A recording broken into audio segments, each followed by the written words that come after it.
নবীর সাথে direct connection থাকে, সম্পর্ক থাকে আল্লাহর ওলিদের। আমাদের হুজুর কেবলার ডাইরেক্ট সম্পর্ক আমাদের মুর্শিদ কেবলার। জোরে বলুন সুবহানাল্লাহ। ইয়ামেনের বাসিন্দা হাফেজ ইমাম বুসিরি হঠাৎ করে প্যারালাইজ রোগে আক্রান্ত হয়ে গেল। দেশের চিকিৎসা নিতে আরম্ভ করলো। দেশের ডাক্তাররা বলল, আপনার প্যারালাইজ অর্ধঙ্গ রোগ, আর ভালো হবে না। উনি দেশের বাইরের ডাক্তারদের কাছে চলে গেল। বাইরের ডাক্তাররা চিকিৎসা দিল। এক সময় বলল, আপনার প্যারালাইজ অর্ধঙ্গ রোগ, ভালো হবে না। কি করবে? অর্ধঙ্গ ব্যক্তি প্যারালাইজ রোগী বিছানার মধ্যে শুয়ে শুয়ে আল্লাহর কাছে ফরিয়াদ করে, আল্লাহ গো, এই অর্ধঙ্গ প্যারালাইজ রোগে আক্রান্ত হয়ে গেছি, দুনিয়ার ডাক্তাররা বলে দিয়েছে আমি ভালো হব না। আল্লাহ, আমি তো ভালো করে নামাজ পড়তে পারি না, উঠতে পারি না, বিছনায় বসে বসে ইশারা ইঙ্গিতে নামাজ পড়ি। আল্লাহ গো, আমাকে তুমি তোমার নবীজির দেখায়া দাও। আল্লাহ গো, আমার ইন্তেকালের আগে আগে আমি তো মারাই যাব, আমি মারা যাওয়ার আগে একবার তোমার নবীর নূরের চেহারা মোবারক আমাকে একটু দেখাইয়া দিও। বড় আশাকে রাসূল ছিল। এশার নামাজ পড়ে ইশারায় ঘুমিয়ে গেছে। হঠাৎ করে কে যেন আওয়াজ দিয়ে যায়, রে ইমাম বুসিরি, তুমি বড় আশাকে রাসূল, তুমি দুনিয়া থেকে বিদায় হয়ে যাইবা, কিন্তু নবীজির সম্মান নিয়ে তোমার কত কবিতা লেখা আছে, কোন কবিতা তো নবীজির সম্মান নিয়ে লেখা নাই। যদি পারো নবীজির সম্মান নিয়ে একটা কবিতা লিখে আসো, হয়তো নবীজির সম্মানের কবিতা কিয়ামতের ময়দানে তোমার জন্য নাজাতের উসিলা হতে পারে। সুবহানাল্লাহ। ইমাম বুসিরি গভীর রজনীতে উঠলেন, খাতা কলম নিলেন, নিয়ে শুয়ে শুয়ে আল্লাহর নবীজির সম্মানের উপরে উনি কবিতা লিখতে আরম্ভ করলেন। কবিতা লিখতে লিখতে 1 লাইন 10 লাইন নয়, লিখতে লিখতে 201 লাইন কবিতা লিখে ফেলল। কবিতা লেখা শেষ হয়ে গেল। ইমাম বুসিরি নবীজির সম্মানের কবিতা এবারে উনি পাঠ করতে আরম্ভ করলো, পড়তে আরম্ভ করলো। ইমাম বুসিরি নবীজির সম্মানের কাসিদা গুলো পড়ে আর চোখ দিয়ে টপ টপ করে পানি, ঝর্ণার মতো পানি পড়ে। যখন নবীজির সম্মানের কাসিদা গুলো ইমাম বুসিরি পড়তেছিলেন, রাওয়ায়াতের মধ্যে লেখছে, কিতাবের মধ্যে লেখছে, মদিনার কামলিওয়ালা নবী, নবীজি রওজা মুবারকে রহমতের দরিয়ায় জোশ মেরে গেছে। জোরে বলুন সুবহানাল্লাহ। আল্লাহ নবী রওজা মুবারক থেকে উঠলেন। এত বড় আশিক, এতটা নবীজির ভালোবাসে, নবীজি রওজা মুবারকে থাকতে পারলেন না। উনি রওজা মুবারক থেকে সরাসরি ইমাম বুসিরির বাড়ির দিকে রওনা দিলেন। নবীজি ভাবলেন, আমার এত বড় আশিক, আমার জন্য এত পাগল, আমার জন্য রাত জেগে জেগে 201 লাইন আমার সম্মানের কবিতা লেখে আবৃত্তি করে আর চোখের পানি ফেলায়, এর কাছে আমি নবীজি যাব, খালি হাতে যাব না। এই জন্য আমার নবী একটা চাদর মোবারক হাতে নিলেন। চাদর মোবারক নিয়ে নবীজি ইমাম বুসিরির বাড়ির দিকে রওনা দিলেন। জোরে বলুন সুবহানাল্লাহ। নবীজি একটা চাদর নিয়ে মদিনা রওজা মুবারক থেকে ইমাম বুসিরির বাড়ির দিকে রওনা দিলেন। এই জন্য নবীজির সুন্নাত, আপনি যদি কারো বাড়িতে যান তাহলে হাতে কিছু নিয়ে যাবেন, মিষ্টি, বিস্কিট, আপনার যতটুকু যা সামর্থ্য হয়। কারো বাড়িতে গেলে কিছু নিয়ে যাওয়া, এটা সুন্নতে রাসূল। রাসূলুল্লাহ ইমাম বুসিরির বাড়িতে আসবেন, একটা চাদর মুবারক নিয়ে আসতেছেন। সুবহানাল্লাহ। গভীর রাতে আল্লাহ নবী, বিশ্ব নবী, রহমতের নবী, মায়ের নবী ইমাম বুসিরির ঘরের মধ্যে হাজির হয়ে গেছে। হঠাৎ করে ঘরটা নবীজির নূরের চেহারা মুবারকে ঘরটা আলোকিত। ইমাম বুসিরি নজর করে দেখে বিশ্ব নবী মুহাম্মদুর রাসূলুল্লাহ আমার ঘরের মধ্যে হাজির। সমস্ত ঘরটা মিশক আম্বরের ঘেরানে ঘেরানিত হয়ে গেছে। নবীজির চেহারা, নূরের চেহারা মোবারকের আলোতে ঘরটা আলোকিত হয়ে গেছে। কারণ নবীজির নূরের চেহারা মোবারকের আলো এতটা প্রখর ছিল, এতটা উজ্জ্বল ছিল, এতটা সুন্দর ছিল যে আলোতে একটা সামান্য সুই পর্যন্ত জমিন থেকে খুঁটে বের করা যেত। জোরে বলুন সুবহানাল্লাহ। মা আয়েশা সিদ্দিকা রাদিয়াল্লাহু তাআলা আনহা বলেন, আমি রাতের বেলায় ঈশার নামাজের আগে আগে আমি একটা সেলাই কাজ করতেছিলাম, কাঁথা সেলাই করতেছিলাম। হঠাৎ করে আমার হাত থেকে সুই পড়ে গেল। আমার ঘরে বাতিও নাই, বাতি চালাবো এরকম কেরোসিন তেলও আমার ঘরে নাই। অন্ধকারে সুইটা আমি বারবার খুঁজলাম, হাতাহাতি করলাম, কিন্তু সুইটা খুঁজে পাইলাম না। অবশেষে সুই খোঁজা বাদ দিয়া আমি বসে রইলাম। এই কারণে বসে থাকলাম, আমার ঘরের মধ্যে কিছুক্ষণ পরেই একটা সূর্য ঢুকবে, একটা চন্দ্র ঢুকবে। ওই চন্দ্রের আলোতে আমি সুইটা কুটে নেব। জোরে বলুন সুবহানাল্লাহ। কিছুক্ষণ পরে আল্লাহ নবী, বিশ্ব নবী রাহমাতুল্লিল আলামিন ঈশান নামাজ আদায় করে হযরতে মা আয়েশা সিদ্দিকার হুজরা মুবারকের মধ্যে ঢুকলেন। মা আয়েশা সিদ্দিকা রাদিয়াল্লাহু তাআলা আনহা বলেন, বিশ্ব নবী সরকার দু আলম যখন আমার হুজরার মধ্যে ঢুকলেন, নবীজির চেহারা, নূরের চেহারা মোবারকের আলোতে আমি জমিন থেকে, ঘর থেকে সুইটা কুটে হাতে নিলাম। জোরে বলুন সুবহানাল্লাহ। নবীজির নূরের চেহারা মোবারকের আলোতে আমি তাকিয়ে দেখি জমিনের মধ্যে সুইটা চিকচিক করতেছে। কথা বলে ইমাম মুসরি বলেন, আল্লাহ নবী, বিশ্ব নবী রাহমাতুল্লিল আলামিন আমার ঘরের মধ্যে এসে আমাকে ডাক দিল, ইমাম মুসরি। আমি নবীজির নূরের চেহারা মোবারকের দিক তাকায়া নবীজিকে সালাম দিয়ে দিলাম, আসসালাতু ওয়াসসালামু আলাইকা ইয়া রাসূলুল্লাহ। বলুন, আসসালাতু ওয়াসসালামু আলাইকা ইয়া রাসূলুল্লাহ, আসসালাতু ওয়াসসালামু আলাইকা ইয়া হাবিবাল্লাহ, আসসালাতু ওয়াসসালামু আলাইকা ইয়া শাফিআল মুজনিবিন, আসসালাতু ওয়াসসালামু আলাইকা ইয়া রাহমাতাল লিল আলামিন। আল্লাহর নবীর প্রিয় সাহাবী হযরত জাবের রাদিয়াল্লাহু তাআলা আনহু বলেন, আমি রাতের বেলায় নবীজির হুজরা মুবারকের কাছে গেলাম। নবীজি আমার আওয়াজ শুনে ঘর থেকে বের হলেন। নবীজির নূরের চেহারা মুবারকের দিকে একবার তাকাই, আবার আকাশের চাঁদের দিকে আমি তাকাই। বারবার নবীজির নূরের চেহারার দিকে তাকাই, আবার আকাশের চাঁদের দিকে, পূর্ণিমা চাঁদের দিকে তাকাই। হযরত জাবের রাদিয়াল্লাহু তাআলা আনহু বলেন, ও দুনিয়ার মানুষেরা, আমি দেখলাম আকাশের চন্দ্রের চাইতে আমার নবীজির নূরের চেহারা মুবারকের আলো হাজার হাজার লক্ষ কোটি গুণ বেশি। আমার নবীজির নূরের চেহারা মুবারকের আলো আকাশের চাঁদের আলোর চাইতে হাজারো লক্ষ কোটি গুণ বেশি। জোরে বলুন সুবহানাল্লাহ। ইমাম মুসরি আল্লাহর নবীকে সালাম জানালেন। উঠতে পারেন না, যেহেতু প্যারালাইজড রোগী, অর্ধ অঙ্গ, উঠতে পারে না। দু চোখের পানি ছেড়ে দিয়ে বলে, ইয়া রাসূলুল্লাহ, বড় বিয়াদবি করলাম, বিয়াদবি হয়ে গেল। ইয়া রাসূলুল্লাহ, আমাকে মাফ করবেন, আমি তো প্যারালাইজড রোগী, অর্ধাঙ্গ রোগী। দুনিয়ার ডাক্তাররা বলেছে ভালো হবে না, তাই তো আপনাকে দাঁড়িয়ে তাজিমে সালাম দিতে পারলাম না। নবীজি ইশারা করলেন, জাবের রে, তোমার আশিকি ভালোবাসার মনের সালাম আমি নবীজির কলিজার মধ্যে বড় লেগেছে, এই জন্য মদিনায় থাকতে পারি নাই। চিন্তা করো না, এখন এই তোমার প্যারালাইজ রোগ, অর্ধাঙ্গ রোগ আল্লাহ ভালো করে দিবেন। আল্লাহ নবী, নূরের নবী, বিশ্ব নবী রাহমাতুল্লিল আলামিন যখন নূরের হাত মোবারক দ্বারা ইমাম মুসরির অর্ধাঙ্গ প্যারালাইজ অঙ্গের উপরে যখন হাতটা মসহ করে দিলেন, সাথে সাথে ইমাম মুসরির অর্ধাঙ্গ প্যারালাইজ রোগটা ভালো হয়ে গেল। সুবহানাল্লাহ। ইমাম মুসরির সাথে সাথে উঠিয়ে নবীজিকে আবার সালাম জানালেন, নবীজির কদমে চুমা দিলেন।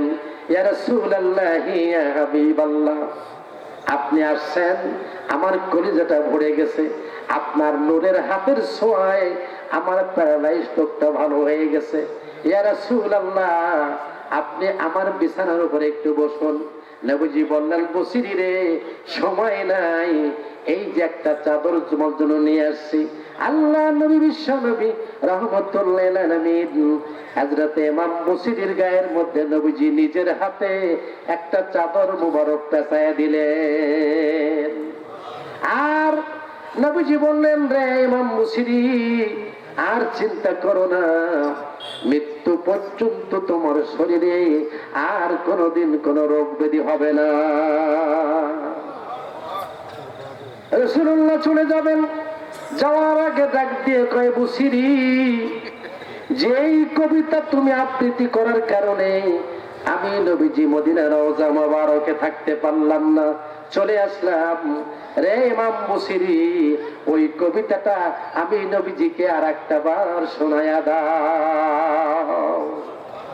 নবীজি বলেন, বসিরি রে, যেই কবিতা আবৃত্তির কারণে আমি নবীজি মদিনার রওজা মোবারকে থাকতে পারি নাই, ওই কবিতাটা আমাকে আবার একটু শোনায়া দাও। সুবহানাল্লাহ কইবেন না?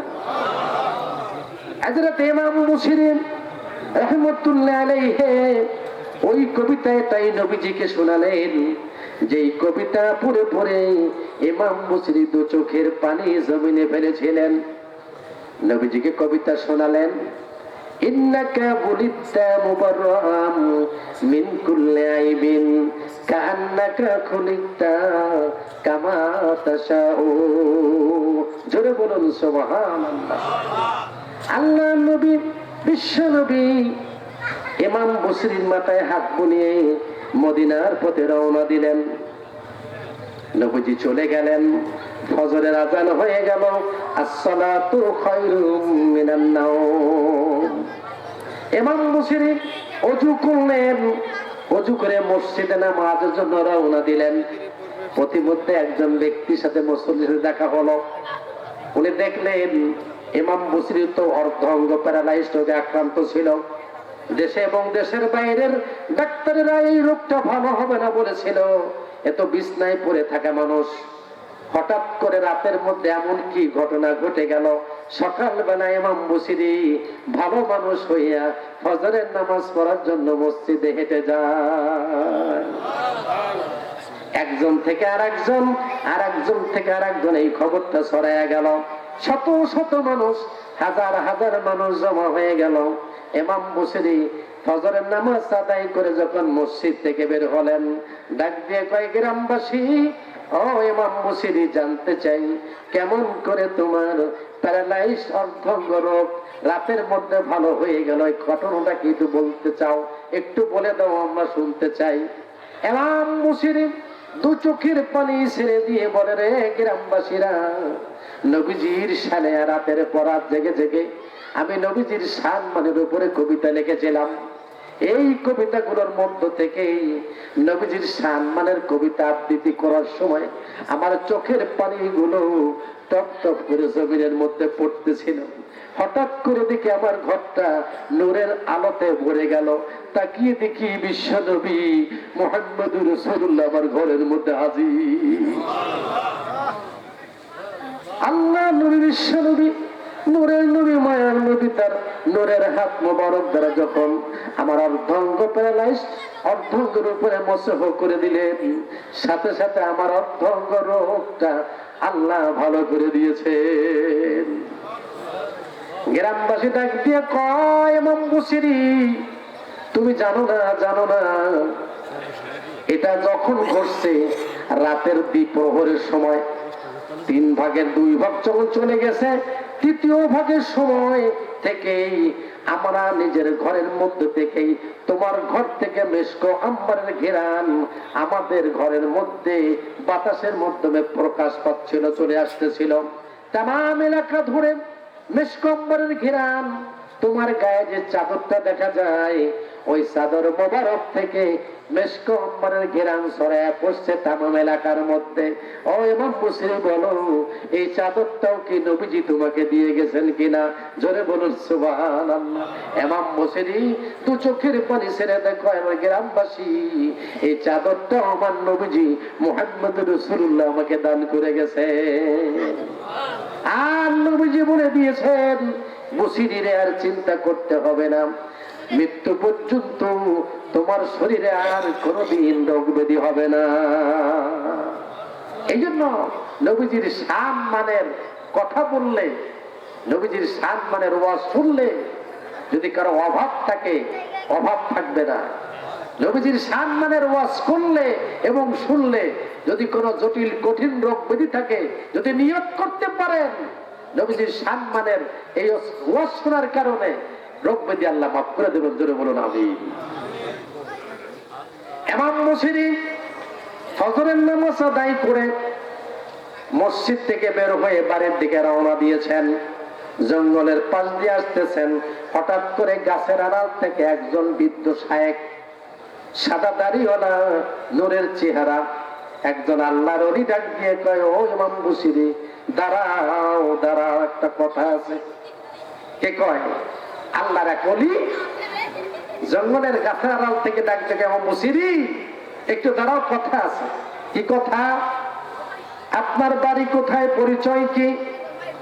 আল্লাহর ওলি ডাক দিয়ে কয়, পরিচয় বলা দরকার নাই, জানা দরকার নাই, শুধু তোমার কাছে একটা আবদার করি। গত রাতে তুমি নবীজিকে যেই কবিতা শোনাইয়াছিলে, ওই কবিতাটা আমাকে একবার তুমি শোনাইয়া দাও। আল্লাহর ওলি কি কয়? গত রাতে নবীজিকে যেই কবিতা তুমি শোনাইছিলে, ওই কবিতা আমাকে একটাবার শোনাইয়া দাও। ইমাম বুসিরি আশ্চর্য হয়ে গেল। গত রাতে বিশ্ব নবী সাল্লাল্লাহু আলাইহি আমার ঘরের মধ্যে আসছিলেন, এই বুজুর্গ আল্লাহর ওলি জানলো কিভাবে? শুধু তাই নয়, নবীজিকে আমি যেই কবিতা শুনিয়েছিলাম এটাই বা এর কাছে কে বললো, এ জানলো কিভাবে? ইমাম বুসিরি ডাক দিয়ে কয়, কবিতা শোনাবো পরে, আগে আপনি আমাকে বলেন নবীজি গত রাতে আমার ঘরে আসছিল, এটা আপনি জানতে পারলেন কিভাবে? আর নবীজিকে আমি যেই কবিতা শুনিয়েছিলাম এটা আপনি জানতে পারলেন কিভাবে? এটা আগে আপনাকে বলে আমাকে বলেন, এরপরে আপনাকে আমি কবিতা শোনাবো। আল্লাহর ওলি ডাক দিয়ে কয়, বুসিরি জানো না, আল্লাহর নবী বিশ্ব নবী রাহমাতুল লিল আলামিন যখন মদিনার রওজা মোবারক থেকে তোমার বাড়ির দিকে রওনা দিয়েছে, রে ইমাম বুসিরি, নবীজির পিছনে জমিনের হাজারো হাজার লক্ষ লক্ষ ওলিরা কাতার বন্দী হয়ে নবীজির পিছনে পিছনে তোমার বাড়িতে গিয়েছিল। নবীজির পিছনে হাজারো হাজার আল্লাহর ওলিরা নবীজির পিছনে ছিল, নবীজি ঘরের মধ্যে ছিল, আর হাজারো হাজার ওলিরা নবীজির পিছনে দাঁড়িয়েছিল। জোরে বলুন সুবহানাল্লাহ।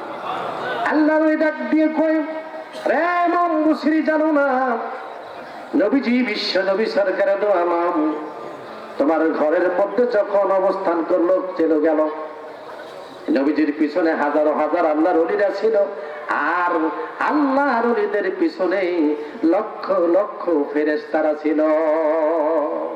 সুবহানাল্লাহ। তুমি যখন নবীজিকে কবিতা শোনাইতেছিলে, নবীজি তোমার কবিতা শুনে তার রহমতের দরিয়া জোশমরে হেলতেছিল, দুলতেছিল, পিছনে তোমার কবিতায় আশেক হইয়া আমরা যারা ওলি ছিলাম আমরাও স্থির থাকতে পারি নাই, গলা কাটা মোরগের মতো পিছনে আমরা ছটফট করতেছিলাম।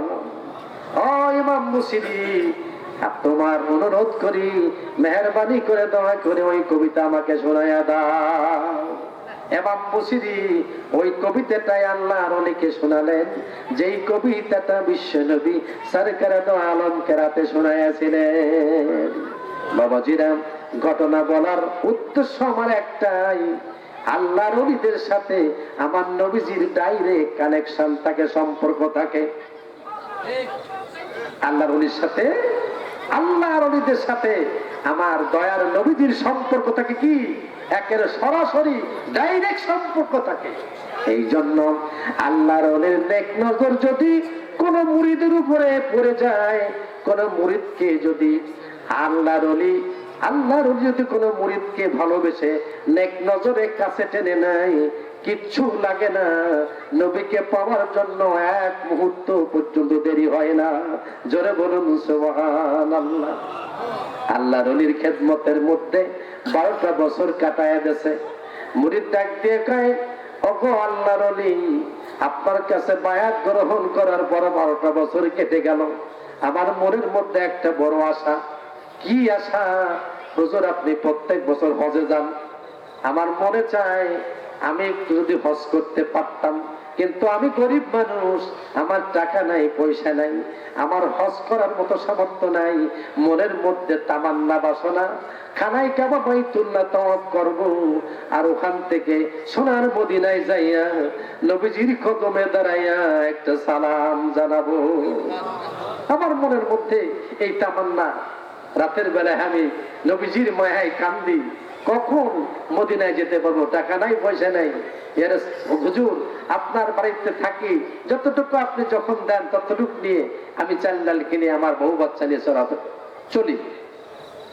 আল্লাহর ওলি মুরিদের এই তামান্না শুনে আল্লাহর ওলির কলিজার মধ্যে ধাক্কা লাগলো, ওনার রহমতের নজরটা পড়ে গেল। এই জন্য বাবা বলছিলাম, আল্লাহর ওলির নেক নজর, রহমতের নজর যদি মুরিদের উপরে পড়ে যায়, মুহূর্ত সময় লাগে না আল্লাহ রসুল পর্যন্ত পৌঁছায় দেওয়া। এই জন্য আল্লাহর ওলিদের দরবারে খুব আদবের সাথে থাকতে হয়। একটা কথা আছে না, আদবে আউলিয়া, বিয়াদবে কি দেউলিয়া, বিয়াদবে দেউলিয়া। দেউলিয়া তো শয়তানের কাজ, না কি বলেন? এই জন্য আল্লাহর ওলিদের দরবারে এসে আল্লাহর ওলির কদমে পড়ে থাকবেন, আদবে সে থাকবেন। আর আল্লাহর ওলির খেদমতটা জান দিয়ে, মাল দিয়ে, দুইটা দিয়ে খেদমত করতে হয়। কয়টা দিয়া? দুইটা দিয়ে খেদমত করতে হয়। একটা জান দিয়া, শ্রম দিয়া, আর একটা হচ্ছে অর্থ দিয়া। আল্লাহ নবী, বিশ্ব নবী রাহমাতুল লিল আলামিন বললেন, সাহাবা তোমরা আমার সাহাবা, আমার খেদমতে সব সময় থাকো, যা বলতে বলি, যা করতে বলি তাই করো। তোমাদের সমস্ত কিছু উজাড় করে দিয়ে আমি নবীকে ভালোবাসো। কিন্তু এখন তো উহুদের যুদ্ধে যাওয়া লাগবে, এখানে অর্থ লাগবে, আহজাবের যুদ্ধে যাওয়া লাগবে, যুদ্ধের টাকা পয়সা লাগবে, অর্থ লাগবে, তাড়াতাড়ি নিয়ে আসো। এখন তোমরা আমাকে খেদমত করো তোমাদের মাল দ্বারা। সমস্ত সাহাবারা নবীজির কদমের মধ্যে যার যে মাল সম্পদ ছিল সমস্ত মালের নবীজির কদমের মধ্যে রেখে দিল। ইয়া রাসূলুল্লাহি, ইয়া হাবিবাল্লাহ, এই যে আমার সম্পদ আপনার কদমের মধ্যে দিলাম, আমার জান দ্বারা, আমাদের মাল দ্বারা আপনার খেদমত করলাম। ইয়া রাসূলুল্লাহ, ইয়া হাবিবাল্লাহ, আমরা জানি আপনি রাজি খুশি হলেই আল্লাহ পাক আমাদের জান্নাতের মেহমান বানাবেন। জোরে বলুন সুবহানাল্লাহ। নবীজি খুশি হলেই কি জান্নাতের মেহমান, আর নবীজির অখুশি মানে কি জাহান্নামের টুকরা। আল্লাহ নবী বললেন, সাহাবা আমার রাজি খুশি তোমাদের জান্নাতের